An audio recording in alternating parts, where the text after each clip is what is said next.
તું કામને બાંધ ખીલે અને જો બંધાય તારે ઘેર કામ ઘેનું. વિશ્વામિત્ર નામે એક રાજા હતો.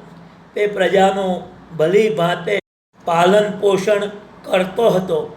વખતો વખત તે લાવલશ્કર લઈ પોતાના રાજ્યનું અવલોકન કરવા તે રૈયતના સુખ દુઃખ નજરે નિહાળવા નીકળતો. અનેક ગામો, શહેરો, વનો, આશ્રમો, નદીઓ, પર્વતો જોતો જોતો એક વખત તે મહાત્મા વસિષ્ઠના આશ્રમમાં આવી પહોંચ્યો. આશ્રમની શોભા અદ્ભુત હતી. વૃક્ષો ફળફૂલથી લચેલા હતા. પંખીઓ કલરવ કરતા હતા. હરણા, સસલા, વાછરડા વગેરે મોજથી વિહરતા હતા.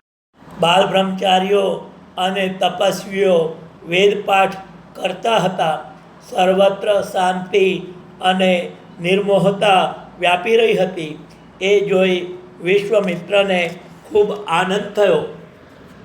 મહર્ષિ વસિષ્ઠ તે વખતે એક વૃક્ષની નીચે ગાયત્રી મંત્રનો જપ કરતા બેઠા હતા. વિશ્વામિત્રે તેમની પાસે જઈ નમ્રતાપૂર્વક પ્રણામ કર્યા. રાજાને પોતાનો અતિથિ બનેલો જોઈ વસિષ્ઠને ખૂબ આનંદ થયો. તેમણે તેને આશીર્વાદ દીધા. પધારો મહારાજા. એટલામાં એક શિષ્ય દોડતો આસન લઈ આવ્યો. વિશ્વામિત્ર એ આસન ઉપર બેઠા. વસિષ્ઠે તેમને કંદમૂળ અને ફળ અર્પણ કર્યા. વિશ્વામિત્રએ પૂછ્યું, આશ્રમમાં સર્વ કુશળ વર્તે છે ને? પશુઓ, પંખીઓ, વૃક્ષો, વનસ્પતિ બધું જ કુશળ છે ને? વસિષ્ઠે કહ્યું, બધું કુશળ છે. રાજન, આપ કુશળ છો ને? ન્યાય અને ધર્મ વડે રૈયતને રાજી રાખો છો ને? નોકર ચાકરો આજ્ઞાને આધીન છે ને? તેમને સંતોષકારક પગાર મળે છે ને? હવે કોઈ શત્રુઓ જીતવાના બાકી નથી ને? તમારો પુત્ર પરિવાર કુશળ છે ને? સગા સંબંધી, મિત્રો, સ્નેહીઓ બધા કુશળ છે ને? વિશ્વામિત્રએ તે બધા પ્રશ્નોનો યોગ્ય ઉત્તર દીધો. તે પછી બંનેએ ઘણી ધર્મ ચર્ચા કરી. ત્યાર પછી વિશ્વામિત્રે વસિષ્ઠની વિદાય માંગી. વસિષ્ઠે કહ્યું, આજનો દિવસ રોકાઈ જાઓ. તમે અને તમારી સેના આજે મારા મહાન મહેમાન છો. અતિથિ સત્કારનો આવો લાવો કોઈક જ વાર મળે છે. વિશ્વામિત્રએ કહ્યું, હે ભગવાન, અમે રાજપુત્રો છીએ, છતાં પણ આપે અમારો કંદમૂળ, ફળ, પત્ર, પુષ્પ વડે સત્કાર કર્યો છે. તેને હું મારું સદભાગ્ય ગણું છું. આપના દર્શનથી હું કૃતાર્થ થયો છું. હવે મને જવાની રજા આપો. પણ મહર્ષિ વસિષ્ઠે તેમને ફરી ફરીને રોકાઈ જવાનો આગ્રહ કર્યો. ત્યારે છેવટે વિશ્વામિત્રે રોકાવાની હા કહી.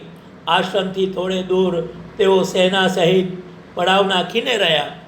મહારાજાની આવડી મોટી સેનાને ઉત્તમ પ્રકારે ભોજન કરાવી સંતુષ્ટ કરવાનો વસિષ્ઠે સંકલ્પ કર્યો હતો. તેમની પાસે એક ગાય હતી. તેનું નામ શબલા. શબલા એવી અદ્ભુત ગાય હતી કે મહર્ષિની તમામ ઈચ્છાઓ તે પૂરું પાડતી હતી. આવી ગાયને કામધેનુ કહે છે. મહર્ષિએ કામધેનુને પ્રાર્થના કરી કે હે ગાય, મારી માં, મારા મહેમાનો ખુશ થઈ જાય એવા ભાવતા ભોજન પેદા કરો. જોતજોતામાં કામધેનુએ ભાતના ભોજનના થાળ ભરી દીધા. દૂધ, ઘી, મધ, શેરડીનો રસ, આશ્વ, દૂધપાક, બાસુદી, તુવેર, મગ, અડદ વગેરેની દાળ, ભાત, શ્રીખંડ, રાયતા, ગોળખાંડના મિષ્ટાન વગેરેનો જાણે અન્નકૂટ બની ગયો. સોનાના પાટલા ઢરાયા. સોનાના પાત્રોમાં ભોજન પીરસાયું. સોનાના કળશોમાં જળ રેડાયું. અતિથિઓ આ સત્કારથી ખૂબ હર્ષ પામ્યા. પરંતુ વિશ્વામિત્રને નવાઈ લાગી કે આવા જંગલમાં એકાએક આટલી બધી સગવડ કેવી રીતે બની ગઈ. તપાસ કરતાં તેમને કામધેનુની વાત જાણવા મળી. રાજ્ય પડાવી લેવાનો ટેવાયેલા રાજાને બુદ્ધિ સૂજી. આવી ગાય તો રાજાને ત્યાં જ શોભે. વશિષ્ઠજીની પાસે જઈ તેણે વાત મૂકી. મહર્ષિજી, આપે અમારો જે અપૂર્વ સત્કાર કર્યો તેથી હું ખૂબ ખુશ છું. હવે મારી આપને એક વિનંતી છે. આપની પાસે કામધેનુ છે તે મને આપો. વશિષ્ઠ તો એકદમ માથા પર વીજળી પડી હોય તેમ લાગ્યું. રાજા બ્રાહ્મણની ગાય પડાવવાનો વિચાર કરશે તેવી તેમને કલ્પના પણ નહોતી આવી. તેમણે કહ્યું, તમારે ત્યાં ગાયોની ક્યાં ખોટ છે રાજન? વિશ્વામિત્રએ કહ્યું, એટલે જ તો કહું છું કે આ ગાય મને આપો.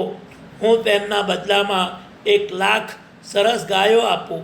આ ગાય એક રત્ન છે અને રત્ન હંમેશા રાજાની પાસે જ શોભે, કારણ રાજા રત્નકાર કહેવાય છે. આપ એ ક્યાં નથી જાણતા? વશિષ્ઠજી હવે છેડાયા. તે બોલ્યા, શું તમે મને 1,00,000 ગાયોના બદલામાં કામધેનુનો સોદો કરવાનું કહો છો? તમે શું મને નફાખાઉ વાણિયો સમજો છો? અરે લાખ તો શું, પણ કરોડો ને અબજો ગાયો આપો તો પણ આ ગાય હું તમને નહીં આપું. એ ગાય મારી મિલકત નથી કે એને કોઈને ત્યાં વેચું કે ગીરો મૂકું. એ તો મારી મા છે, મારી અન્નપૂર્ણા છે, આશ્રમવાસીઓનું જીવન છે. રાજાઓની કીર્તિ જેમ તેમની સાથે જ રહે છે તેમ આ ગાય હંમેશ મારી સાથે જ રહેનારી છે. મારી વિદ્યા, મારું તપ, મારા યજ્ઞો, મારો આશ્રમ, મારું સમસ્ત જીવન આ ગાયને આધીન છે. એ હું તમને નહીં આપી શકું. વિશ્વામિત્રે કહ્યું, ફરી વિચાર કરો. હું તમને છેતરવા નથી માગતો. રત્નની કિંમત હું રત્નની રીતે જ આપવા માગું છું. સોનાની સાંકળોએ રણજણતી ઘંટડીઓવાળા 14,000 હાથી આપું. 4 ઘોડાવાળા 800 સુવર્ણ રથ આપું. 11,000 પવનવેગી ઘોડા આપું અને 1 કરોડ ગાયો આપું. ઉપરાંત બીજું જે માંગો તે આપું. પણ એ ગાય તો મને આપો જ, કારણ કે એ રત્ન છે. રાજા રત્નનો સંઘરનારો છે. વશિષ્ઠે શાંતિથી કહ્યું, રાજન, ખાલી શા સારું લાલચો દેખાડો છો? મેં કીધું તો ખરું કે હું ધનલોભી નફાખાઉ વાણિયો નથી. હું તો પુત્ર છું. તપ મારું ધન છે. આ ગાય મારું જીવન છે. મારા શ્વાસ અને પ્રાણ જોઈએ તો માંગી લો. તમે રાજા છો, પણ આ ગાય નહીં મળે. વિશ્વામિત્રનો રાજવી સ્વભાવ પૂરો પ્રગટ થયો. તેણે રાડ પાડી, એમ તો રાજી ખુશીથી એ ગાય નહીં આપો એમને? સૈનિકો, છોડી લો આ ગાયને અને લઈ ચાલો આપણા નગર ભણી. સૈનિકો દોડ્યા અને ગાયને ખીલેથી છોડી બળાત્કારે ખેંચી જવા લાગ્યા. ગાયને નવાઈ લાગી કે આ શું? આ લોકો મને કેમ ખેંચી જાય છે? શું કૃપાળુ વશિષ્ઠ મુનિએ મારો ત્યાગ કર્યો? શું મારો કંઈ અપરાધ થઈ ગયો છે? જોર કરી દોરડું છોડાવી નાખી એ દોડતી, બરાડા પાડતી, રુદન કરતી વશિષ્ઠ મુનિ પાસે આવી ઊભી. વશિષ્ઠે તેના શિંગડા ઉપર, ગળા ઉપર હાથ ફેરવતા ફેરવતા કહ્યું, માં, હું તારો ત્યાગ કરતો નથી. તે મારો કંઈ જ અપરાધ કર્યો નથી. પણ આ ગર્વિષ્ઠ રાજા વિશ્વામિત્ર તને બળાત્કારે લઈ જાય છે. એની સામા થવાનું મારું જોર નથી, ઈચ્છા પણ નથી. હું રહ્યો નિશસ્ત્ર સાધુ અને વળી એ આજે મારા અતિથિ છે નહીં, હતા. હવે તો એ ગર્વિષ્ઠ મહારાજાના હુંકારથી વાત કરે છે અને તપસ્વી બ્રાહ્મણોની આગળ રાખવો ઘટે તે વિનય અને વિવેક સુદ્ધા ભૂલી ગયા છે, એટલે તેમને યોગ્ય સજા થવી જ જોઈએ. તમે જો તેમ કરવા રાજી ન હો તો મને રજા આપો. વશિષ્ઠે કહ્યું, તું સ્વતંત્ર છે માં. તરત કામધેનુએ હું ભા એવો ભીષણ નાદ કરી ભયંકર પહલવ યોદ્ધાઓને પેદા કર્યા, અને યોદ્ધાઓએ ચારે બાજુથી વિશ્વમિત્રના સૈન્યને ઘાસથી પેઠે કાપવા માંડ્યું. છતાં વિશ્વમિત્ર એ બધાને પહોંચી વળ્યો.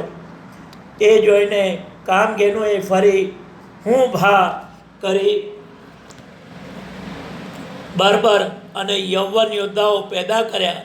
તેમણે 10 દિશાએ કેર વર્તાવ્યો, પણ વિશ્વમિત્ર એ બધાને પહોંચી વળ્યા. ફરી કામધેનુએ હું ભાનો ઘોષ કર્યો. આ વખતે તેણે ફરી બર્બરો, યૌવનો, શકો, મલેચ્છો, હારિતો, કિરાતો વગેરે ઉત્પન્ન કર્યા. તેમણે વિશ્વામિત્રની સમસ્ત સેનાનો નાશ કર્યો. આ જોઈ વિશ્વમિત્રના 100 પુત્રો વશિષ્ઠનો વધ કરવા તેમની ઉપર ઘસ્યા. વશિષ્ઠે માત્ર એક હુંકાર કરી તે સર્વને બારીને ભસ્મ કરી નાખ્યા. વિશ્વમિત્રના 101 પુત્રોમાંથી એક જ જીવતો રહ્યો. પાંખ વિનાના પંખી જેવા, દાઢ વિનાના સર્પ જેવા દુઃખીને નિરાશ થઈ વિશ્વામિત્ર પાછા પોતાના નગરમાં આવ્યા. રાજકાજ પરથી હવે એમની પ્રીતિ ઉતરી ગઈ હતી. તેમણે જોઈ લીધું હતું કે તપસ્તેજ આગળ ક્ષાત્ર તેજનો કંઈ હિસાબ નથી. અરણ્યમાં રહેનારા જોગી વશિષ્ઠે કશીએ સાધન સામગ્રી વગર પોતાની ચતુરંગી સેનાને રણમાં રોરી નાખી હતી. પોતાનું ભયંકર અપમાન કર્યું હતું. કોઈને મોં દેખાડવા જેવું હવે રહ્યું નહીં. વશિષ્ઠની સરસાઈ કરવી હોય અને અપમાનનો બદલો લેવો હોય તો તપસ્તેજ મેળવ્યા વગર બીજો રસ્તો જ નથી.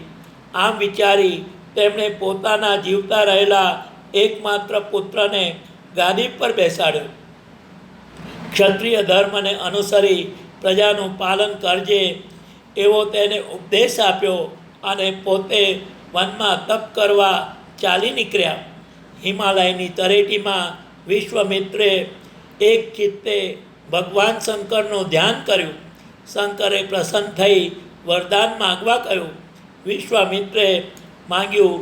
દેવો, દાનવો, યક્ષો, કિન્નરો, ઋષિઓ એ બધાની પાસે જે કાંઈ અસ્ત્ર શસ્ત્રો છે તે તમામનું મને સંપૂર્ણ જ્ઞાન આપો.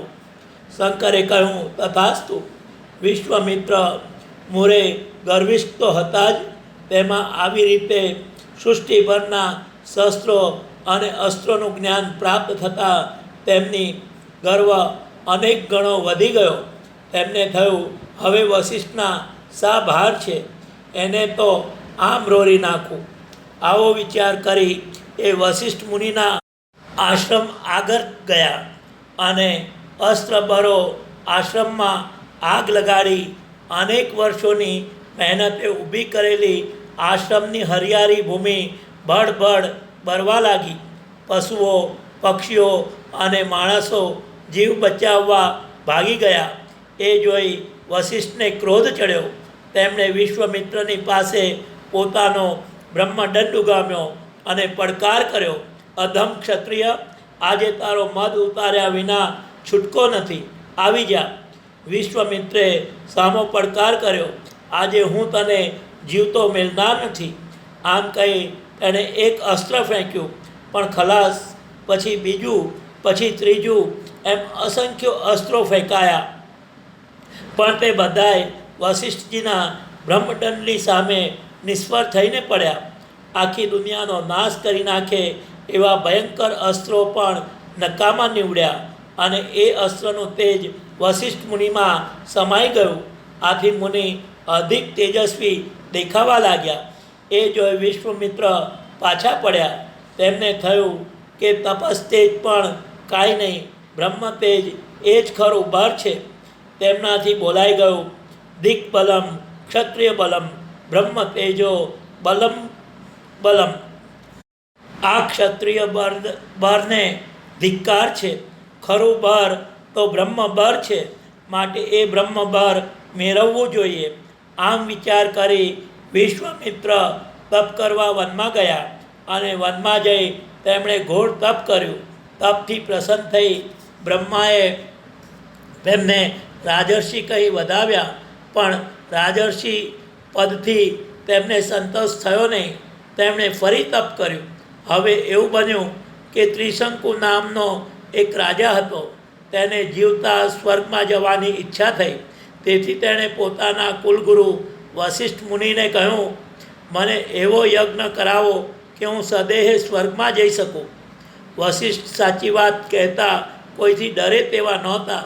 તેમણે જવાબ દીધો, હે રાજા, તું અક્કલ વગરની વાત કરે છે. સદેહે સ્વર્ગમાં જવાની ઈચ્છા વ્યાજબી નથી, માટે એ વિચાર છોડી દે. પણ ત્રિશંકુએ માન્યું નહીં. તે વશિષ્ઠના પુત્રોની પાસે ગયો અને તેમને પ્રાર્થના કરી, હે ગુરુપુત્રો, મારે સ્વદેહે સ્વર્ગમાં જવું છે. તે માટે ગુરુ વશિષ્ઠજીએ યજ્ઞ કરવાની ના પાડી છે, પણ તમે કરાવો. ગુરુપુત્રએ જવાબ દીધો, અમારા પિતાએ ના પાડી તો હવે અમારું શું ગજું? વળી પિતાએ જે કાર્ય કરવાની ના કહી તે કરીને અમે તેમનું અપમાન કેમ કરીએ? ત્રિશંકુએ કહ્યું, તો મને તમારી કે તમારા પિતાની કાંઈ પડી નથી. હું બીજો ગુરુ ગોતી લઈશ. આ સાંભળી વશિષ્ઠ પુત્રો ગુસ્સે થયા. તેમણે કહ્યું, ગુરુનું અપમાન કરનાર તું ચંડાર પદને પામ. આ શાપથી ત્રિશંકુના રૂપરંગ ફરી ગયા. તે નગરમાં ગયો, પણ તેનું બિહામણું રૂપ જોઈ લોકો તેનાથી દૂર નાસવા લાગ્યા. આમ લોકો તરફથી તિરસ્કાર જ મળતા તે વધારે ઉશ્કેરાયો. શોધતા શોધતા છેવટે વિશ્વામિત્રની પાસે જઈ પહોંચ્યો. વિશ્વામિત્રે તરત તેને ઓળખી લઈ કહ્યું, આવો રાજા ત્રિશંકુ, વશિષ્ઠના દીકરાઓએ શાપ આપ્યો છે એની મને ખબર છે. ત્રિશંકુએ હાથ જોડી કહ્યું, હે મહાત્મા, હું કદી જૂઠું બોલ્યો નથી અને બોલવાનો નથી. મેં હંમેશા ધર્મને રસ્તે ચાલી પ્રજાનું પાલન કર્યું છે.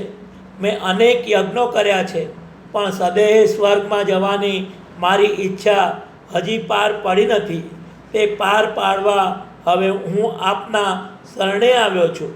આ સાંભળી વિશ્વામિત્રને હર્ષ થયો. તેમણે કહ્યું, તું મારે શરણે આવ્યો એટલે હવે તને સ્વર્ગ પ્રાપ્ત થઈ જ ચૂક્યું. જાણ, આ જ શરીરે તું સ્વર્ગમાં જઈશ. પછી તેમણે પોતાના શિષ્યોને બોલાવી હુકમ કર્યો, 10 દિશાએ જાઓ અને સૌ ઋષિ મુનિઓને મારા નામે આમંત્રણ આપી યજ્ઞ કરવા બોલાવો. જો કોઈ ટીકા કરે તો શબ્દ મગજમાં નોંધી રાખજો. શિષ્યો બધે નિમંત્રણો પહોંચાડી પાછા આવ્યા અને વિશ્વામિત્રને જાહેર કર્યું કે આપનું આમંત્રણ સાંભળી બધા ઋષિઓ દેશ દેશથી અહીં આવવા નીકળી પડ્યા છે. માત્ર વશિષ્ઠના પુત્રો. શું કહ્યું વશિષ્ઠના પુત્રોએ? વિશ્વામિત્રએ ક્રોધમાં પૂછ્યું. ગુરુ નિંદાના એ વેણ અમે કેવી રીતે બોલી બતાવીએ? પણ આપની આજ્ઞા છે તો સાંભળો. વશિષ્ઠના પુત્રો કહે, જેનો યજમાન ચંડાર છે અને ગુરુ ક્ષત્રિય છે, તેના યજ્ઞમાં 100 બલિવાર હોવાનો. બ્રાહ્મણો એ ચંડારનું અન્ન ખાઈ કેવી રીતે સુખી થવાના? અને દેવો એ યજ્ઞથી કેવી રીતે પ્રસન્ન થવાના?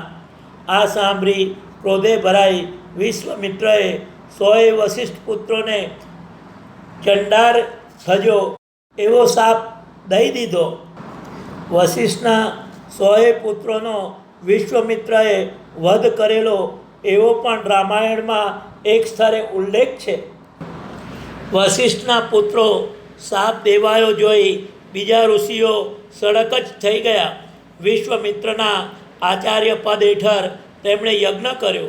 વિશ્વામિત્રે પોતાના તપોબળ વડે ત્રિશંકુને સહદેહે સ્વર્ગમાં મોકલ્યો, પણ ઇન્દ્ર તેને સ્વર્ગમાં પેસતો અટકાવી દીધો, ઊંધે માથે નીચે નાખ્યો.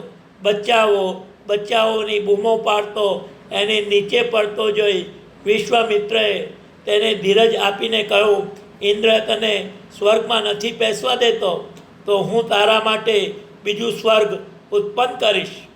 આમ કહી વિશ્વામિત્રે દક્ષિણ દિશામાં 9 સપ્તર્ષિ મંડળ અને નવા નક્ષત્રો ઉત્પન્ન કર્યા અને એ નક્ષત્રવાળાની વચમાં ત્રિશંકુને સ્થિર કર્યો.